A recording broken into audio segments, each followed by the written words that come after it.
Africa, a land of vibrant cultures and breathtaking landscapes. Yet, beneath this beauty, a silent struggle rages on. The fight for true independence, not against colonial masters, but against corruption. The faces of our oppressors have changed, shackles forged in our own governments, wolves in sheep's clothing stealing dreams. This is the new struggle for liberation, for economic emancipation and social justice. The fight for Africa's soul has just begun. Corruption is not a new phenomenon in Africa. It has been a persistent shadow, haunting the continent since the days of colonial rule. But in the post-independence era, it has mutated, taking on new and more insidious forms. Like a parasitic vine, it has wrapped itself around the very institutions meant to protect and serve. From the highest echelons of power to the humblest government clerk, the stench of corruption permeates every level of society. Bribes are demanded for basic services, contracts are awarded not on merit but on personal connections, and national treasuries are treated as personal piggy banks. The human cost of this endemic corruption is staggering. Schools and hospitals lie in ruins, starved of funds. Roads crumble, hindering economic growth. This is the face of corruption in Africa, a cruel mockery of justice and a betrayal of the people's trust. Africa is a continent blessed with abundant natural resources. Diamonds sparkle in the earth, oil flows beneath the sands, and precious minerals lie hidden beneath lush rainforests. Yet this very wealth has become a curse, a source of conflict and instability, fueling the fires of greed and corruption. From the blood diamonds of Sierra Leone to the oil-rich Niger Delta, the story is tragically familiar.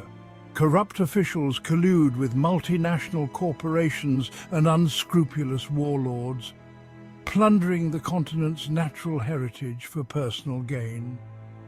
They line their pockets while their people starve, their actions leaving a trail of environmental devastation and human suffering. The Democratic Republic of Congo, a nation endowed with vast mineral wealth, stands as a tragic testament to this resource curse. This is the true cost of corruption in Africa, the stolen futures, the shattered dreams, and the blood-soaked earth.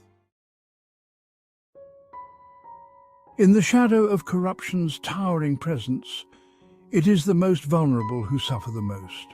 The marginalized communities, the voiceless and the powerless, bear the brunt of this systemic injustice. Their cries for help are lost in the deafening silence of indifference, their dreams trampled underfoot in the relentless pursuit of power and wealth. Across Africa, ethnic minorities, religious groups, and indigenous communities find themselves pushed to the margins. They are denied basic rights, excluded from economic opportunities, and subjected to discrimination and violence. Their lands are seized, their cultures threatened, and their voices silenced. In the Niger Delta, for example, the Ogoni people have long suffered the devastating consequences of oil exploration and exploitation. These are the forgotten victims of corruption, their stories a testament to the human cost of greed and indifference. South Sudan, the world's youngest nation, stands as a tragic testament to the devastating consequences of unchecked corruption and political greed. Born out of a long and bloody struggle for independence from Sudan in 2011, the country quickly descended into a maelstrom of violence and despair. Despite its vast oil reserves, South Sudan remains one of the poorest countries on earth, its people ravaged by conflict, hunger, and disease. The promise of independence has turned into a nightmare as rival factions, fueled by ethnic tensions and a thirst for power, tear the nation apart. At the heart of this tragedy lies a culture of impunity and corruption. Political elites, instead of uniting the nation, have exploited existing divisions for personal gain. They have looted state coffers, embezzled foreign aid, and amassed vast personal fortunes while their people starve.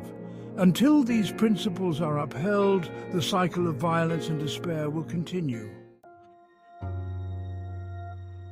The spectre of Biafra hangs heavy over Nigeria, a haunting reminder of a painful past and the unresolved tensions that continue to simmer beneath the surface.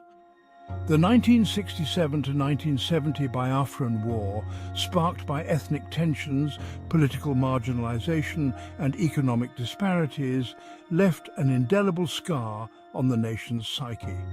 The war, which claimed the lives of over 1 million people, mostly Igbo civilians, exposed the fragility of Nigeria's unity and the deep-seated resentment felt by many in the southeast. Despite the official end of the war and the government's policy of no victor, no vanquished, the wounds of the past have yet to heal. The Biafran struggle for self-determination continues to resonate with many Igbos who feel marginalized and economically disadvantaged within the Nigerian state. The situation remains tense, a reminder of the unresolved tensions and the need for genuine reconciliation.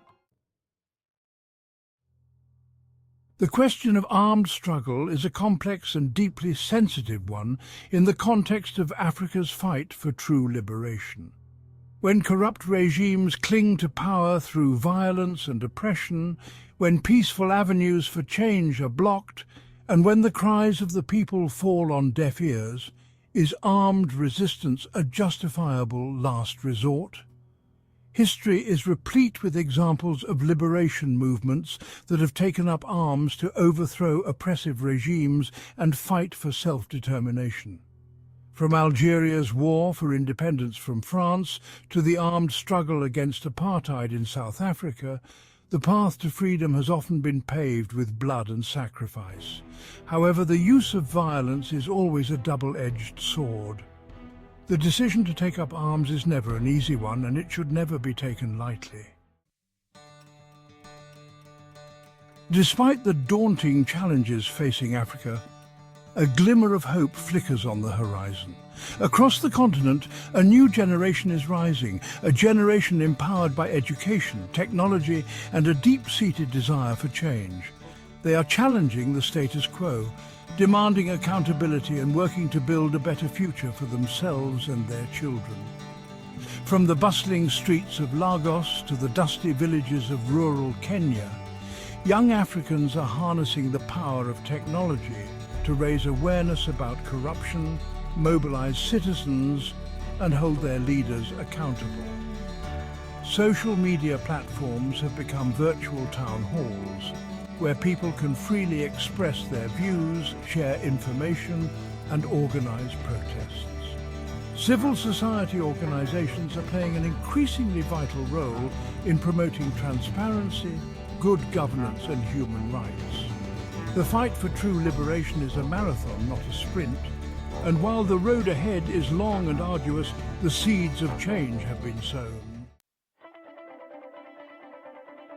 The struggle for true liberation in Africa is not confined to any one country or region. It is a Pan-African movement, a shared yearning for justice, equality, and self-determination. From Cairo to South Africa, from Lagos to Malawi, Africans demand better governance, an end to corruption, and equitable wealth distribution. The Arab Spring in 2011 showed the power of people's movements. The yearning for democracy and social justice remains strong. Africans draw inspiration from each other's struggles, sharing strategies and building solidarity. True liberation can only be achieved through collective action and Pan-African unity. The struggle for true liberation in Africa is an ongoing symphony, a complex movement with triumphs and setbacks. It's a testament to the resilience of the human spirit and the enduring power of hope. While the challenges are daunting, the spirit of resistance is alive and well. A new generation is rising, armed with education and technology, determined to create a continent free from corruption and poverty.